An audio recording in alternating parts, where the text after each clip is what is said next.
Court room dramas part 2. ఇంతకుముందు ఉన్న ఎపిసోడ్లో హాలీవుడ్లో ఉన్న కోర్ట్ రూమ్ డ్రామాస్ గురించి చెప్పుకున్నాము. అండ్ ఈ ఎపిసోడ్లో బాలీవుడ్లో జరిగిన కోర్ట్ రూమ్ డ్రామాస్, మంచి కోర్ట్ రూమ్ డ్రామాస్ గురించి చెప్పబోతున్నాను. దానికి చెప్పే ముందు ఒక మాట, ఏదైనా న్యాయం జరగాలి అని కోర్టుకు ఎక్కిన తర్వాత ఆ న్యాయం దక్కడానికి, చట్ట ప్రకారంగా న్యాయం దక్కడానికి ఎంతకాలం పడుతుంది? నెలనా, 2 నెలలా, లేక సంవత్సరమా, లేక ఏళ్లకు ఏళ్ళా? అందుకే దామిని సినిమాలో సన్నిడియోలో ఒక మాట అంటాడు, తారీఖ్ పే తారీఖ్, తారీఖ్ పే తారీఖ్ అని. దానిపైన చాలా మీమ్స్ కూడా వచ్చాయి, ఒకసారి ఆలోచించండి. ఇక నేను చెప్పబోతున్న బాలీవుడ్ కోర్ట్ రూమ్ డ్రామాస్.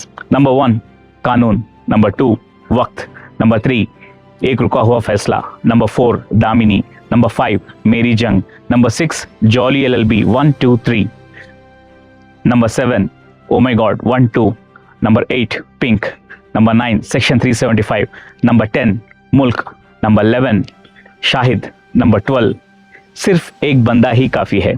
ఈ సినిమాలతో పాటు ఇంకో 2 వెబ్ సిరీస్లు కూడా ఉన్నాయి. Number 1 guilty minds, number 2 Mamla Legal Hai. ఈ సినిమాలు, వెబ్ సిరీస్లు అన్నీ ఏ ఓటీటీల్లో ఉన్నాయో కింద రాసేస్తాను, వెంటనే చూసేయండి.